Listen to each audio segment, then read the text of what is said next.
Holy crash outs! This is Flight Check, Season 5, Episode 31. We're back, crashing out once again in all aspects of FlyQuest. Truly, all aspects have crashed out. My name, as always, is Sandy Crash. To my left, Nox Crashes, and my other fellow host, Crash Double Q. We're crashing tonight, folks. We're collapsing. Joke on you back in 2022. We're falling apart. It's all over. The dream is dead. Like it was even ever alive. You know? Was it alive? It maybe. If you listened to our show last week, it certainly felt alive. It felt very alive last week. The optimism was there. Everyone was ready to go. Oh, yeah. And FlyQuest has seen fit to put an end to our hopes and dreams in Season 15. It's hard to know where to begin because there's so many implications that we will have to discuss. And what's interesting about the show right now versus the show maybe in years past is like we only have so many episodes left. So before, where I would say like, all right, well, let's save the roster, ruminating for a later episode. It's like, let's just get it at, like, let's just do it now. Yeah, let's do it. It's like, screw it. Let's just, burn all these bridges with these players. Not all of them. I'm being very hyperbolic. He's crashing out. Let him have it. Yeah. Let him have it. I'm so pissed off. I really am. Because this, and here's why. This is not the bill of goods that we were sold. We were told this was different. We were told this was a different team. We were told that this team was built, in the words of leadership, built to take a best of 5 off of a LCK LPL team. This was a team that 2 weeks ago, 1 week ago, we were saying semifinals or bust. This is a team that all pundits, all analysts were like, yep, they're going to make noise at Worlds. Not finals, but yeah, they can push, they can contend. Mm-hmm. Like, you use the word disappointing, and it doesn't even begin to cover, like, the range of feelings that I have regarding how this season just absolutely has flamed out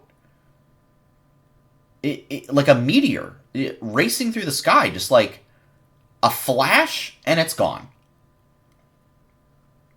Yeah. When we left off, I think, we're just going to get right into the review, I think, because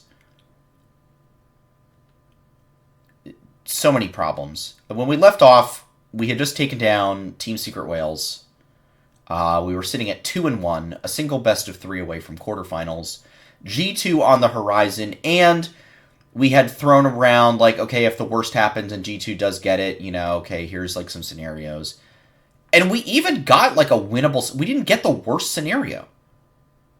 We didn't get, like, top. We didn't get, like, BLG, in one last desperate gasp. Maybe MCOY would have been maybe more winnable, but at this point, I don't even know. I don't even know if we would have beaten MCOY at this point. So that's where we left off. And we go into this best of 3 against G2, and we win game 1. It's looking good.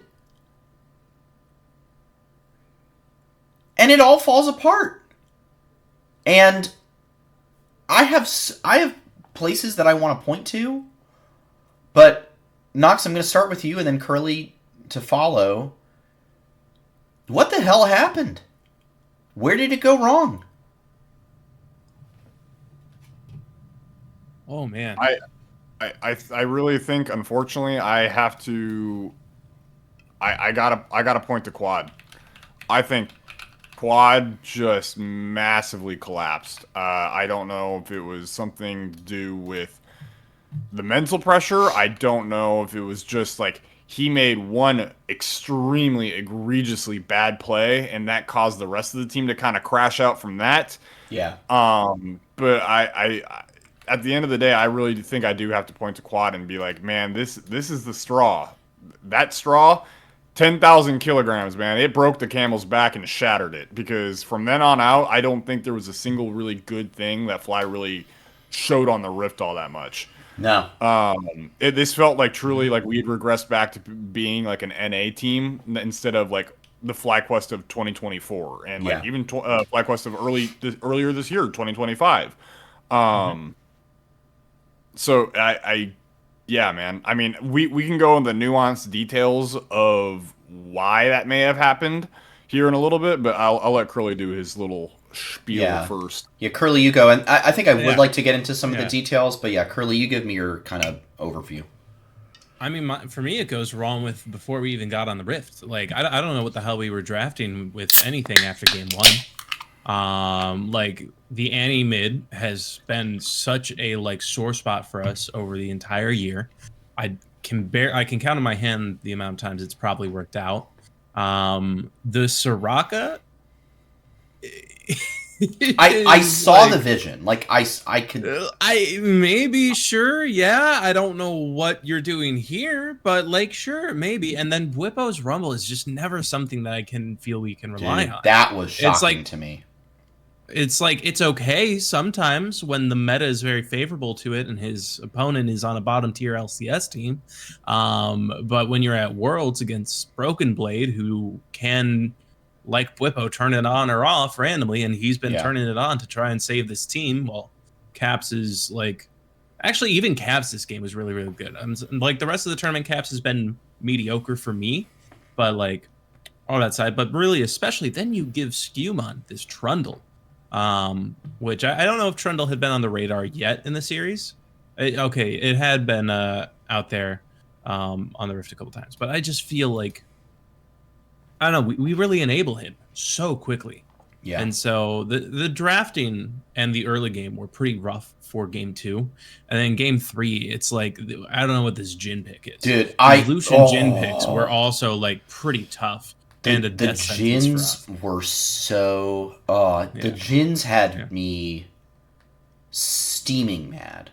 Yeah, so like, I mean, blame the players as much as you want because they are responsible for some of this, but the coaches didn't give them the best tools to be working with here. Yeah, and again, I feel like this is kind of meta. I feel like, you know, the show's ending and whatnot. I feel like some of the restrictions I've had in times past, I feel like I've loosened myself on with these final few episodes. It's time to move on from these coaches. It really is. Like, the Nuke Duck is not it. The drafts have actually been questionable all year long. And the fact of the matter is that there's several people that I want to move on from. The drafts have been questionable all year long. You have a player in the top lane who has such a unique, weird playstyle that you have to build comps around him. And you have to build your style around him because he refuses to play anything meta. And we saw him try to pull out the Rumble, and it was absolutely god-awful. Like, those equalizers were horrendous. That was like bronze-level Rumble play. Truly. You want, like, holy cow, you want a Rumble? Put Gakos in. Let the man that you have sitting on your bench who freaking plays Rumble play Rumble if you want to take it that badly. So you've got all that, and then Nox, I think you nailed it in that, like, Quad, he's a serviceable mid laner. But if you want to take this team to the next level, he is not the elite mid laner that you need. And we said this before last week. We all said, Quad needs to at least slow Caps down. And I'll give him credit. There was I'm forgetting exactly which game it was, but there was like a particular game where Caps was like super far behind. And then all of a sudden, yeah, but there was another. It might have been game one. Might be thinking of a different game. There was a game where Caps was way down, and then you blink and you miss it. 5-10 minutes go by, and Caps is up like 75 CS. And like that was probably game 3 because it might have been the game Azir 3. was kind of present. Yeah, it might have been game 3, but it was just like the casters just kind of were like, "Whoa, hang on, Caps is like 50, 75 CS ahead. How did that happen?" So, yeah, it's time to we'll get into this, but like, I don't see this roster continuing. After all this, we'll get into that. Oh yeah, there's so much I just want to yell about. Let's get into some of the nitty gritty. The G2 series, game 1 looked fine. Yep. Game 2 again, like the Rumble pick. Like, what is going on here, Nox? Like, where this is like that might be the first time I ever saw Bwipo play Rumble. Frankly, I'm sure he's played it in the past, but like that is not his champ. Like, what are we doing here? I mean, I don't know. It's one of those things. Like, obviously, Bwipo and the coach is going to feel like that he's confident, he's good enough, he can handle the champ and whatnot. And honestly, I don't even know if this particular game it was a Rumble issue. I think it was just a general Bwipo at Worlds issue. Because if I remember last week, I was also complaining about the T1 game and the amount of oversteps he was taking and the amount of skill shots he was missing. Like, he missed so many Qs and Es on Mordekaiser that it was ridiculous, right? He's been missing very crucial and critical skill shots this entire tournament. So I don't even know if it was necessarily a Rumble issue. I think it was just a Bwipo issue, period. Yeah, I don't even know if I can attribute it to the champ. I just don't think Bwipo was playing well. And even then, like, the actual lane phases of Bwipo, I didn't think were all that bad. It was just he got out of lane, and he was just missing critical stuff. Straight up. Like, he looked like a top 5, top 6, top lane NA top laner. Mm-hmm. That's all there is to it. Just straight up. I don't think he looked good outside of lane. A lot of the engages were suspect at best. And I recall a couple critical ones where you're looking at him and you're going, where is he going? Like, why is he going in here? And I think looking ahead to the CFO matchup as well, Quad on the Taliyah had some insane engages. And when I say insane, not like the good kind, like the what are we doing here one that I recall. I think it was pre-Baron. That it was in top river, and he flies in on the Taliyah wall with 0 backup, gets blown up, and I think you're thinking of the PSG series. Or, CFO series. Yeah, no, I'm speaking specifically of that one, okay, yeah. okay. Yeah. Just like, it felt like watching both of them, just like they forgot how to play as a team. Frankly, the whole team felt like they forgot to play as a team. I mean, Curly, like, how do we go from the synergy that we saw over the season to just like everyone's out for themselves? It felt like there was 0 team play these final best of 3s. Yeah. I mean, it's I don't know what specifically has affected it, but something like has gone wrong behind the scenes. You could see it in the subpar performance. You could see it in the way that they don't play together like they used to. And then, like, most heartbreakingly, like, if you looked at their walk off from being eliminated, It's not good. it's not a team that is united. No. It's like, I don't know what specifically was the catalyst. It could be everything that happened around Whippo at the end of the season, of like the regular season. It could be that like maybe they all wanted to get better and thought that their solution was the best, and they kept hitting their head against the wall here at Worlds, it just worsened it. It could be a lot of little things. Yeah. And it could be one of our good flight check members also like put down that a lot of this could be mental aspect of like NA is not used to performing well at Worlds. We create this barrier ourselves, and then it is self-actualizing.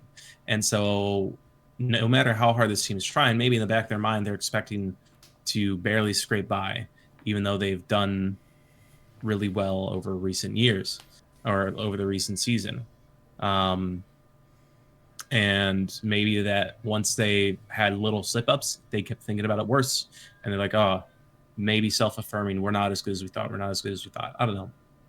It's a lot of things. But the fact that it was able to get to this point in a matter of a month is insane. Yeah. It's like actually wild that you can tank the vibes of a team so quickly. Yeah, it's so crazy to me how this collapsed so fast. It makes me very concerned for how we're managing our players, what environment we're creating for our players, how we're handling things when they get stressful and the bounce back from that. Well, like that kind of leads into my whole problem with the coaching. Like, you look at literally any interview that Nuke Duck does on broadcast, he's like he's a statue. There's like zero, like, and I'm not saying like, you know, you have to be this incredibly charismatic personality. You know, there's plenty of coaches that like do a great job and they have no charisma. You know, look at like Bill Belichick, you know, way back in the day before he, you know, kind of fell off in the last few years. Like, the man has zero charisma, but he was a damn good coach, right? You know, he won a bunch of Super Bowls, probably thanks to Tom Brady, but, you know, he still won all those Super Bowls. And, you know, I'm sorry, but, like, I don't see in a room of opinionated people like Bwipo and Inspired, and frankly, probably Busio as well, I don't see Nuke Duck being the guy to, like, bring everything, you know, back down to earth. I don't see him as that person.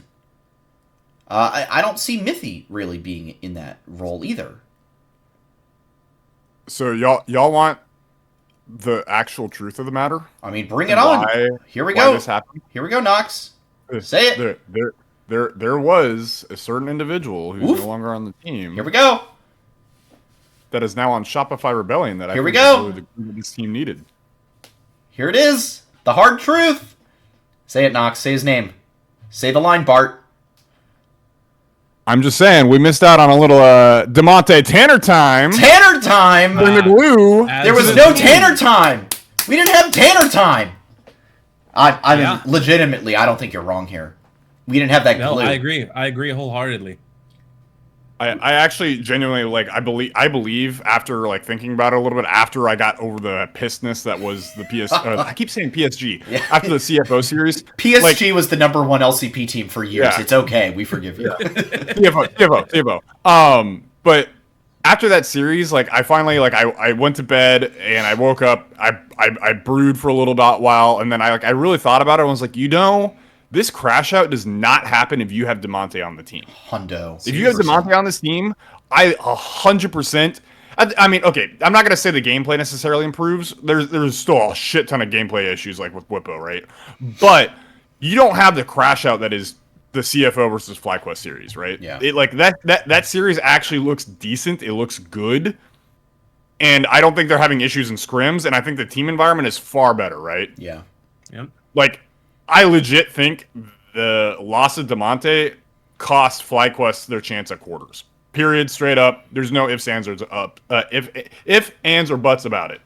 Yeah. Yeah. No, I that's a great take, and I completely agree with it. Curly, what do you think? Yeah, I agree, because then I even think that like the gameplay would get better, because 90% of how you win and lose games is mental. And so if your mental is off, you are not going to be as locked in and focused and playing as well. So if the team environment is better, you approach the scrims and the games better, and you maybe actually play a little bit better. So yeah, I think DeMonte was really a key factor of the team. And I don't know what everything looked like back when that we lost him. I don't know if it was org side, his side, something of the two, but the fact that we did lose him is kind of sucks. I think, as I recall, the opportunity came up for him. I think he was looking at taking a more significant role within an org. Sure. Yeah. And so it wasn't he was the one looking. Yeah, we didn't like, he wasn't fired. It was like the opportunity came up, and to be fair, FlyQuest graciously let him go and do the thing. Yeah, well, maybe we should have fought for him. Well, maybe either fight for him or like get a replacement, like find somebody who can fill that role. And like, seriously, I don't know who was supposed to fill that role. I don't know if like Arrow was supposed to fill that role, but like, I think you need a very specific kind of individual. You do need a very specific kind of. And I don't know. I feel like I don't know enough like behind the scenes coaches and staff of people who are just that kind of. Well, I'm not to say DeMonte's bubbly or anything, but like that kind of just upbeat, like, hey man, like you got this, we'll figure it out. Like the glue guy. I don't know enough people behind the scenes who act like that. You say glue guy, like he is a coach, but like somebody, if you want another guy who kind of fits that mold, like a Golden Glue. I think fits that mold of like 100%. upbeat, bubbly guy, but like we'll get down to brass tacks, on the spot, right? And like that's the kind of guy I really feel was missing. And I agree with you, Knox, in that I don't think bringing in a DeMonte or a Golden Glue-esque type figure would have completely saved this team. I think the crash out probably was still happening regardless, because. And Arkham brought it up in the chat, and I was kind of referencing it a little bit, but there was a great long interview with Whippo from Hot Spawn, where he basically did talk about how the team play became very individualistic over the last few weeks. And it just, or even, longer than that. And it just was kind of like this gradual, then all at once kind of thing. And like at some point, who is going to stand... Like, I can't sit here and believe that the coaching staff, like, was watching that happen and, like, said, yep, we're okay with this. We're okay with this new style that we haven't played by for 6 months and clearly doesn't work. And everyone is more frustrated and angry. Like, you look at... There was, when one of the draw reaction videos, I forget which one it was. It was either when we pulled Vivo Keyed or TSW. In the video, like, the players go, oh, wow, we got, this bad team or whatever. And literally in the background, and I think it might have even been subtitled. I wish I could go find it. But Inspired is literally like, wow, guys, we are so effing bad, and we get this bad team, or something to that effect. Like, he's literally saying, like, we are so bad. Like, in the draw reaction video. So I heard that, and, like, the bad vibes, aura reader, like, went off in my mind. And I was like, oh, no. Mm-hmm. And that was, like, the first indicator I had that something was seriously wrong. Inspired is getting, like, reacting to us getting this super easy draw. And he's like, his first response is, guys, we're so bad. What do you do to bring the team back from the brink like that? I mean, that comment's obviously like a symptom of like what's already been going on, right? Like Right. you've already kind of lost the plot at that point. You needed to have stopped. You needed to plug the hole of the flood like ages prior, Right. and Right. I mean, I don't even know, man. Yeah. I mean, at that rate, what you need to do is like if we're getting to that point. And I don't know if they tried this or not, but like if the vibes are getting that low, you need to tank a practice. Say, forget a scrim, forget this. We need to like figure out what the hell is going on here, Yeah, and make everyone have the hard conversations with each other. Come to Jesus meeting, basically. Sure, yeah, something like that. But like seriously, it's like you need to figure out like, all right, why are we doing this? Why are we falling apart? Why are we saying we're bad when we're getting a bad draw and everything like that? And why are we playing more individualistic? And we got to stop that. Like you need to call them out. Like we got to stop doing this, right? Because this isn't how we win games. Yeah. And I just don't know if that happened. And if it did happen, it was not facilitated well, or it didn't mean anything, or maybe it was just irreparable by the time they had that conversation. I don't know. No, certainly not. Can we talk about the CFO match really quickly? Again, just like I guess. Well, this is again the drafts. Letting them take Shrundle into Scion. We banned, I think it was Ambessa, Caitlyn, Yunara. And it's like, you know you're going to take the Scion. Why are we not banning the Trundle? Trundle's the Giga counter to Scion. And, Lucian Nami in your potentially final game of Worlds? Not to mention, you just ran back the Jhin. Yep. In the previous game. I don't know.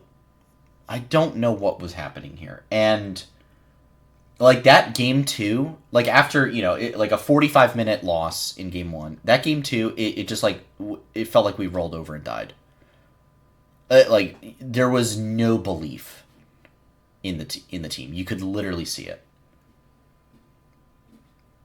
I don't even have much commentary on this. I mean, I just agree with you. It's just horrible drafting. Like, there's no excuse. It just sucks. It's bad.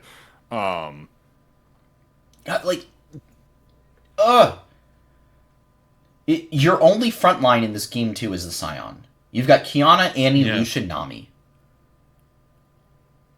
Like all the Rek'Sai. All the Rek'Sai has to do is jump into your backline and it's GG.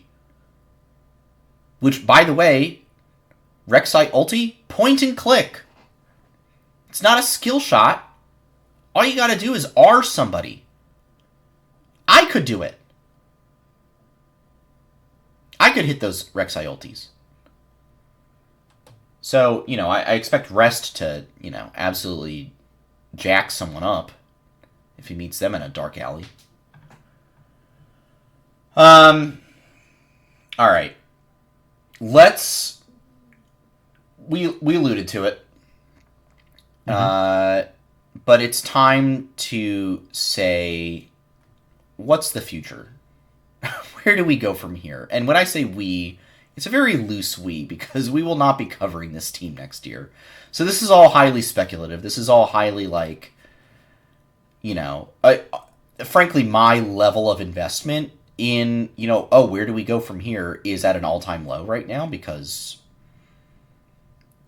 I'm still steaming from the weekend. But where do we go? Where does this team go? I don't even want to say we. Where does this team go from here? The way I see it,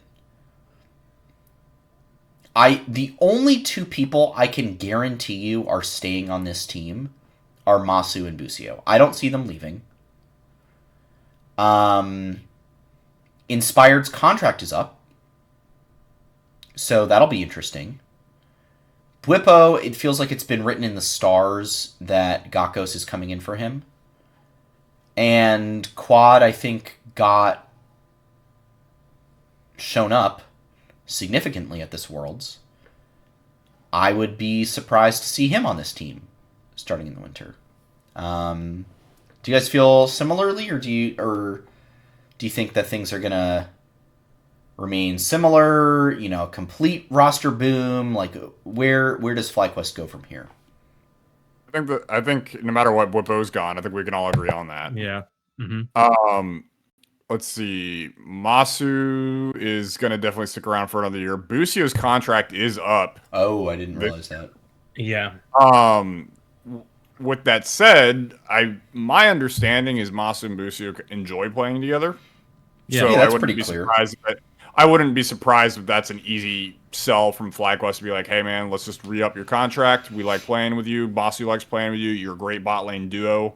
I think literally the only people who challenge you in North America currently are Yan and Core JJ. There's no reason for us to separate you. I think you guys can continue to win titles if you stick together, right? I don't think that's a hard argument to make. I don't disagree with that. Quad gets a little interesting because his contract's not up for another year. Perhaps maybe Fly's willing to just pay him out and be like, okay. I mean, if we really truly have visions of making it into a deep international run, I've been saying it for a while, I've been alluding to it for a while. I don't think Quad is your guy. He's actually a great domestic mid laner. I think he does a good job. He does exactly what you need, but I don't think he has the level of play required to find success on the international stage. And if Fly truly has a goal of wanting to make the run on an international stage, I do unfortunately think you need to drop Quad. So I think that'll be my main telling point is next year, if Quad is still on this roster, they're not going for international deep runs. They're going for domestic wins. That straight up. And if you want to go for domestic wins and you're just selling the whole international part of it, whatever, I can respect the vision. Like, that's great for sponsors, like, because you're still winning titles and championships and whatnot. I don't think that's what Papa Smithy wants to do. I don't think that's what Andrew Barton wants to do. I don't think that's what Empire wants to do. But that's just how it is. I like, if Quad's still here, you're not aiming for international success. You're aiming for domestic success. And then last but not least, I think the one everyone's going to be talking about in the offseason, I think he's going to be the most significant domino piece for North American offseason is Inspired, right? Mm-hmm. It's hard to say, man. I think every team, regardless of what you think of Inspired, they're going to be gunning for him because he's currently the best jungler in the West. Even with all the mental problems or mental attitude problems, despite some of his team play sometimes, if things are going good, he makes them great. Right. If you want to find success, he will get you the success. There's no reason not to be aiming for him. Maybe what you do is you kind of take it in the back of your mind. You have a sports psychologist or a team or glue guy like we were talking about earlier. And you have that in place to make sure what happened just this past weekend does not ever happen again. But I think realistically with the gameplay that he's shown over the past year or so, like, there's no reason not to aim for this guy. With that said, as you mentioned earlier though, Sandy, his contract's up. Yeah. Every team, and I've seen people speculating, like KC Blue's looking at him. Other teams in Europe are looking at him. FlyQuest obviously wants to retain him too. I would not be shocked if there's some world where Team Liquid's like, let me see if I can get a bid in there, right? Everyone's going to be bidding for this guy. This man is going to have massive paycheck coming into this offseason, like even with how he ended the year. Right. So really, I think it just comes down to what's the bidding war going to look like. If things get absolutely out of hand in Europe and people are willing to start writing some blank checks over there, I wouldn't be surprised to see him gone, and then Fly's having to make some last-second changes to figure out what they want to do going forward. But no matter what, maybe, but like, LEC salaries are not, like, they're not mega competitive. Like, NA is still the salary king, even though, like, salaries are not, like, super high anymore. Like, LEC salaries are not the place. Not great. And you know, where's he going to go over there? G2, after this, you know, they've made quarterfinals. I don't see them blowing up this roster like they have in previous years.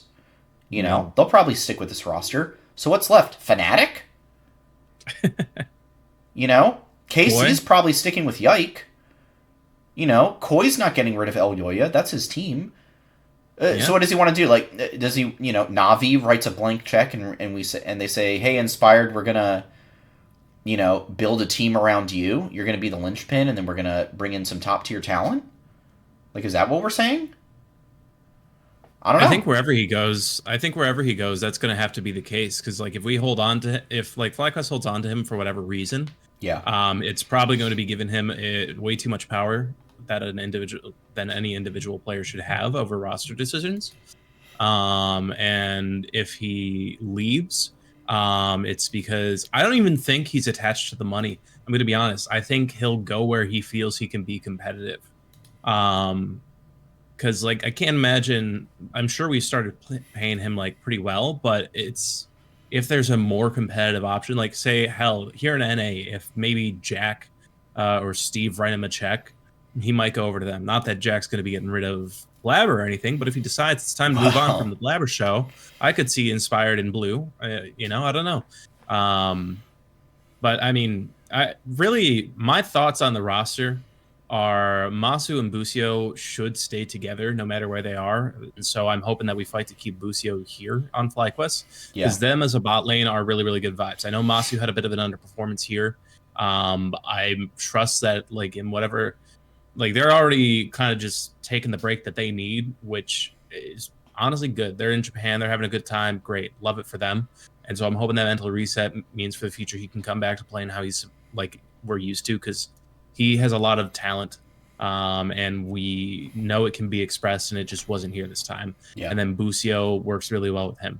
Yeah. Quad, I think he has more potential. I think it's been persistently snuffed this year, and so it's not really good. So I don't know about that, but I don't expect FlyQuest to hold on to him. But I also don't know who you bring in. To me, there's no like exciting mid laners out there anywhere in the world. Hey, Palafox is a free agent. aside from players Quid? That are already very much spoken for. Quid, I mean, Quid's gonna get yoinked up by Team Liquid. I would love to try to fight for him, but he's gonna get yoinked up by Team Liquid. I guarantee. FlyQuest APA, baby. Oh no, thank you. I don't dislike APA. I don't think APA would ever play for Fly, and no. I don't think they'd be a good match for each other. No. Bwipo on the way out. Gakko's being promoted. Not much to say there. Bwipo might be a coach. Bwipo might be a commentator. Bwipo might be a content creator. Bwipo might be an EU. Bwipo might do whatever the fuck he wants. I don't know. But he's not going to be playing next year. And if he is, wow. Inspired though. Let's bring it back to that because that's the hot talk. That's the big thing. And the big thing is I don't think he's worth the risk for any team. I don't give a fuck how good he is when things are great. Like it's the fact that every roster he's been on has a boom after at least 2 to 3 seasons, and then he's gone. Happened with EG, happened with Rogue, happened here. Like it's a ticking time bomb of how much do you want to risk it before he destroys the very thing you built around him. And he is not worth any risk at all. So please, for the sake of NA, send him back to EU. G2, keep Skewmon because you want to actually win games, but if you feel like taking a crazy risk, take him back. Fnatic, if you want to pretend you're trying to win LEC again, I know people are tied to Razork. Maybe you might have some NFT money in your back pocket to send his way. Wow. Koi, sorry he's not Spanish. Keep going with Yo-Yo. He's a better jungler anyway, long term, even if he wasn't that good right now. The rest of the league, I don't know. It's changed too much in the last 2 seasons for me to even figure out any teams you could go on. But yeah, he's just not worth it. Yeah. When next season if we do somehow hold on to him, because the big thing is we are going to have to fight so hard to keep him, because I don't think he wants to stay here. And so if we do keep him, I'm not excited to watch FlyQuest next year. That means Andrew and Empire and Papa gave him the reins. That means somehow maybe Masu and Busio are willing to put up with that for another season. Because that's the other thing that really has me irked. I talked about that and like walk off. What I noticed, 2 things. Number one, Inspired, first one up there, walking far away from every player. Bwipo's over here, Inspired's over here, and then even when they're getting all lined up, he barely puts his arm around Quad. The second they're done with the bow, boom, turns right around, instantly heading off. Yeah. Even Bwipo right now, he like for everything about him, for everything you feel about him, he is still like the big Papa Bear, like brotherly guy for his teammates, and the fact that you see him initially he's off to the right.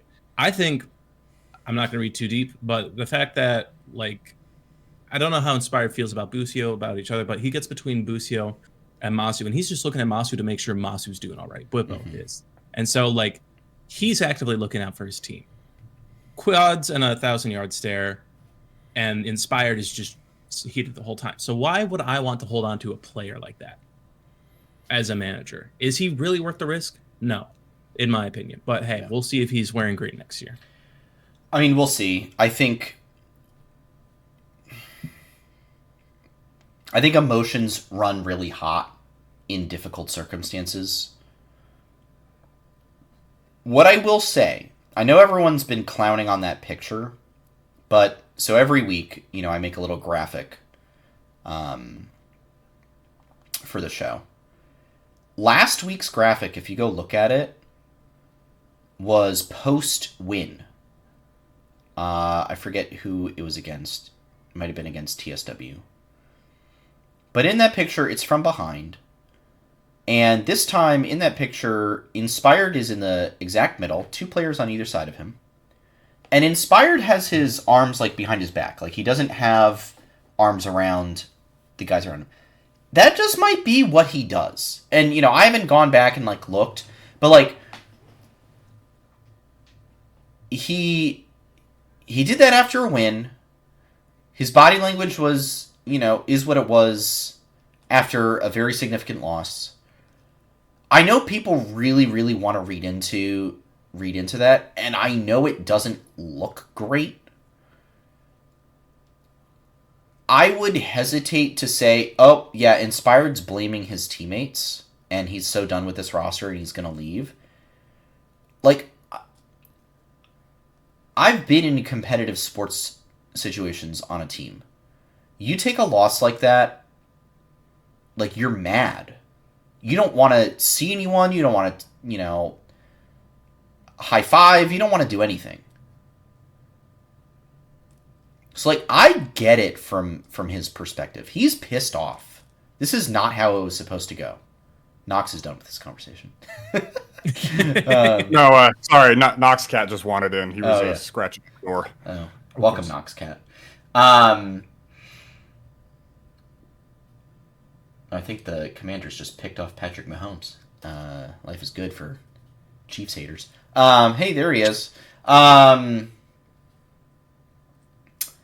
So I don't know. I'm not going to ascribe a lot of, a lot to the post-match.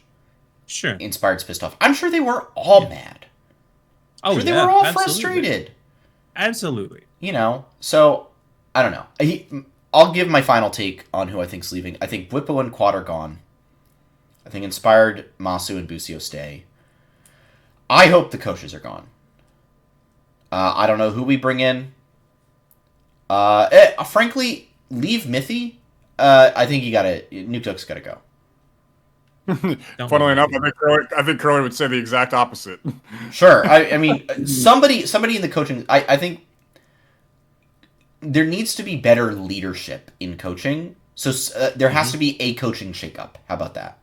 I'll put it that way. Yes. Coaching I'll agree with that. You have to do a coaching shakeup. You bring Gakagos in, and you find some mid laner out there. Closers out there with a Z. You want a star Korean mid laner?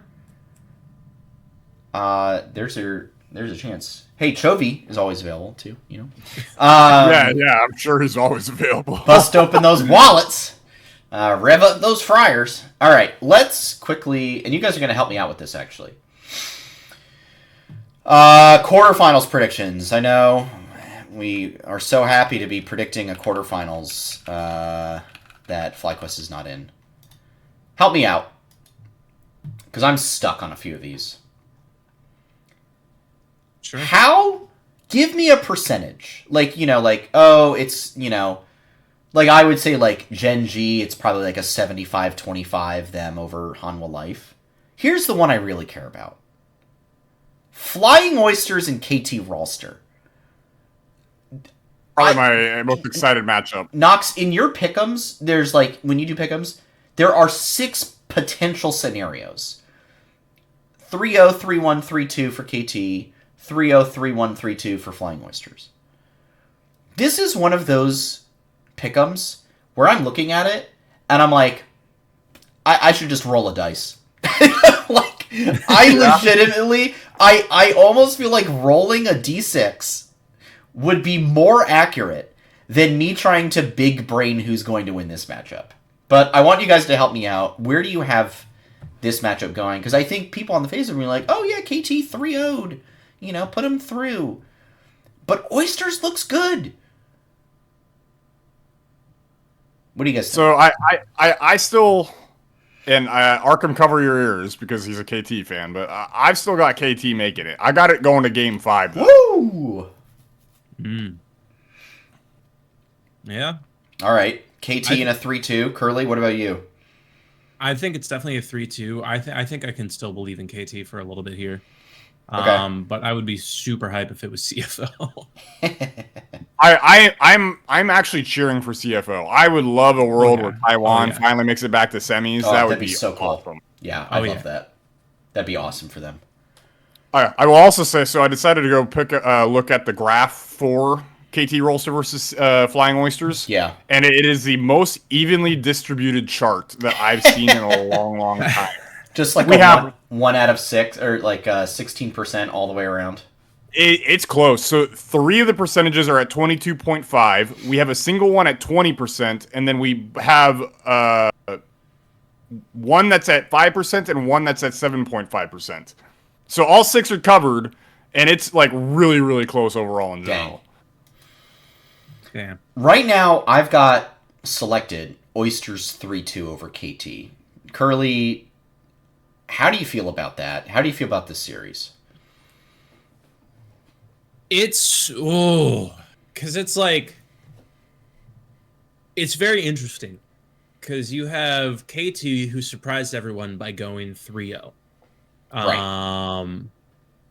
But then you have CFO who came in hot and like just kept going real good. And so it's like you got an overperformer on both sides. At least for like what people think. It's so hard. Yeah, it's so difficult. I think it's gonna be exciting no matter what. Especially like I wish this could be like my real finals. I would love to see this real. Like I don't care who else is up on stage. If it was KT CFO Grand Finals, it would be the best thing ever. Instead, now we're probably gonna get T1 up there again. But it's whatever. The bracket's crazy for T1. You're right. So I think, although right now I've got anyone's legend beating them. Yeah. AL, okay, so I also have AL beating T1. I think AL is the only non-fraudulent LPL team. That's spice. Yeah. I have them 3-1-ing T1. I think T1 looks bad. I'm sensing a collapse on the horizon for AL for whatever reason. I don't know why. I don't know where it's coming from. It's purely vibes. If I'm wrong, this world's just got more exciting to me. If I'm right, T1 3-peat. Let's go. Oof. All right. Yeah, for me, I think it's a matter of I think it's just finally time for T1 to have a loss in the quarterfinals. They've only ever lost in finals and semifinals. I think it's time. They're due. Yeah. The losses come in quarters. Yeah. No, I don't think this is the same team. I don't think they look very good. They scraped through. Yeah. Playing only Western teams. Yeah. Or only winning versus Western teams. Yeah. I didn't think about that. I need to change my pick'ems. All right, so you still got time. I've got AL. I've got the Oysters. I have Gen G. Does anyone feel differently? I just don't think Hanwha Life. No, I've got Gen G as well. Yeah. I've got it going 5 games though. Oh, I've got a 3-1. So I've mostly picked 3-1s. Speaking of 3-1s, I have Top Esports 3-1-ing G2. Also same. Yep. And it's only because like I do think Top is fraudulent as well. Like, they're not making finals. But I think G2 is more fraudulent. Which only goes to show you how fraudulent I think FlyQuest was at Worlds this year. I don't see G2 winning this series. I don't see it happening. I'm going to, like, the only team I'm here to root for at this point is Oysters. I am Seriously. day one Oysters fan. How about this? If Oysters makes finals, they don't even have to win Worlds. If Oysters makes finals, I will buy an Oysters jersey. Hell yeah. I think this is a low-key bet with myself. I think the odds of it happening fairly low. But I will put up, if Oysters makes finals, I will buy a jersey. And I will wear it on the final show, on the final flight check. Well, I probably won't get it in time. I'll record a video when I get it. Have you seen the way they describe the size of their jerseys? It's hilarious. No, I have not. Enlighten me, please. It's like so they have like the fitting of each of the players, and like I think it was like Doggo's is like lean and muscular, and then it was like Rest or something is like, you know, is needs to have room for being buff or whatever. It's okay. Like, it's hilarious. Okay. It's really good. That's funny. It's very right. It's very personal, and I'm like personal. hell yeah. That's great. I love that. All right. Curly, what was your what do you have for top in G2? Where are you landing on that? I'm definitely top over G2 for sure. Right. I think 3-1 is a reasonable call there. I don't think we predicted scorelines yet, but I'm predicting HLE. Over Gen G. Whoa! Yeah. What scoreline? Yeah. What do you have there? I think this one's gonna have to. I don't want to say 3-1. That's a safe one. You know what? It is. I would love it. I have one reverse sweep. For this Worlds in my crystal ball. Okay. I would love it if this was the reverse sweep. That'd be make fun. me very happy. I would enjoy if that. This was the reverse sweep. That'd So I'm be going to great. lock in 3-2. I'm going to pray that it's the reverse sweep, which means Curly in the future, when you're watching it and you're downtrodden that HLE is behind 2 games, remember that's what you asked for. And be thankful if everything else turns out how you thought it would. That is what you asked for. All right. Let's leave it there. I think that's enough from us tonight. Enough yap from us. All right. Thank you all for tuning in to another episode of Flight Check. World's quarterfinals begins tomorrow morning. It's at tonight. Isn't it 3 a.m.? 3 a.m. your time, 2 a.m. Central my time, midnight In West Coast. 6 hours. That is awful. I will not be waking up. I'll be honest. Frankly, if I'm being honest, I might not watch any more Worlds. There's a good chance I just don't watch it, or I watch highlights because I cannot be bothered. It starts at 3 a.m. By the time I wake up, by the time I get home from work and have time to watch it, it's a 5-6 hour broadcast. If I'm gonna actually watch the whole thing, I'm gonna have to watch it on 2x. I might as well just watch a 45-minute highlight video on 2x anyway, and get an approximation. It's just such a terrible time. 3 a.m. is awful. I can't believe the scheduling's just terrible. All right.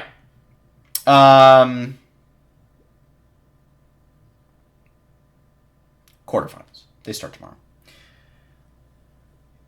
For any further reactions to Worlds, which I will admit could be minimal, but you can catch the show on Twitter at Flight Check Crew, myself at SantosDB, Nox at Noxwar with 2 R's, and Curly at Curly_QQ_. You got to hop into the Flight Check Discord as well. That will be continuing on post Flight Check. We will still be there. Shohei Ohtani just launched a rocket into right field to put LA up 2-0, which is crushing my soul. These things are real sad. If you missed any part of the episode, the VOD's going to be up on YouTube tonight or tomorrow morning. And if you want to catch the show live, 3 more chances. 8 p.m. Eastern, Monday nights, right here at twitch.tv/FlightCheckCrew. Nox, any final notes, shoutouts, or plugs before we call it quits for the evening? Tentatively, I may or may not be doing my final Knox talks this Saturday. That's not confirmed yet. I'm still trying to figure out what I have going on this weekend. And obviously, you two gents are welcome to join if you. I do it this weekend or any other weekend or whenever I do it. Other than that, shout out to Nashville, Tennessee. Actually, I didn't know what to expect going to Nashville. It's a pretty fun little city, actually. I had a good time. Broadway is very, very cool. Some of the best live music I've ever, well, not ever heard, but it was just fun to walk down the street and everywhere you go, it's just live music. I saw Taylor Swift's guitarist live Nice. playing in a random bar just casually. Hell yeah. Yeah, no, it was a dope little experience. I would actually highly recommend that if you were into live music, especially country music, go check out Nashville. It's fun. Amazing. Curly, what's going on with you? Shout outs or plugs? My shout out is going to be to Austin, Texas. I was there this weekend for my friend's wedding. It was a grand old time. Amazing food there. You got Cabo Bob's, which fresh presses their tortillas and Yes, stuffs sir. the shit You out know. of them. Oh You my know. god! He Oh knows. my god! And then there's P. Terry's, a nice little burger stand chain where, believe it or not, you can get a good sandwich for under $3, which is something I Yep. didn't know was possible these days. Nice. Solid. Hop Dotty, also pretty solid. Ooh, But yeah, then dude. Oh.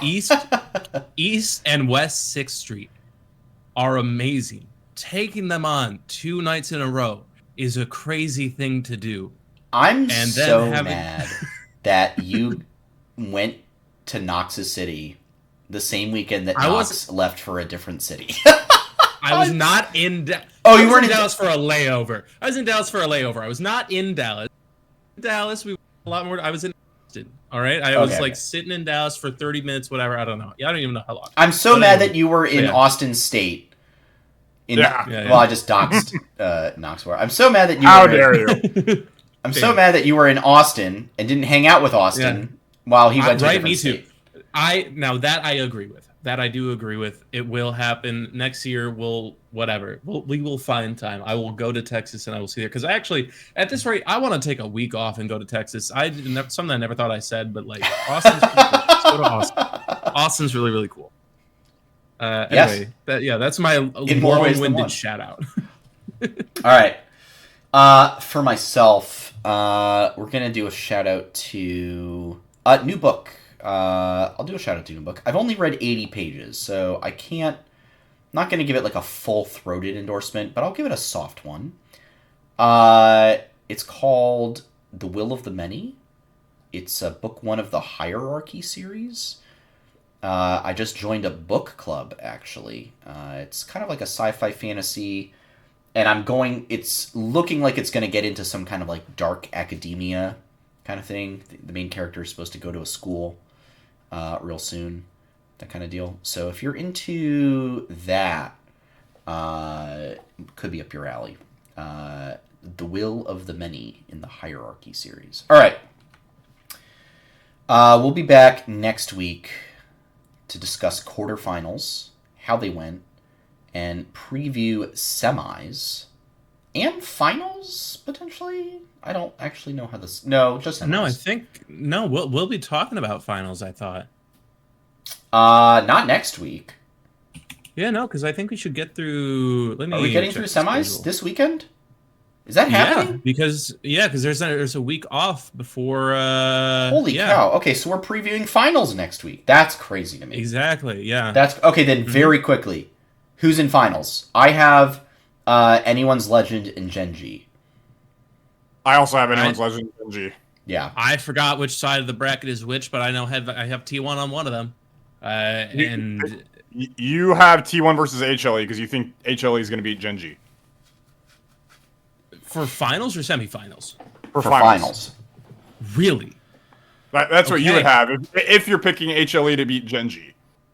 Then yeah, I guess that's what I fucking have. All right. That's spicy. I like it. All right.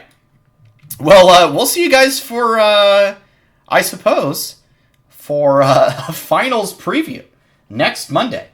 So for now, I'll just ask you to stay safe out there and bite your teeth. Do not forget to hit the head on the nail. And we'll see you all very, very soon. Adios, everybody. Have a good one, guys. Peace, y'all.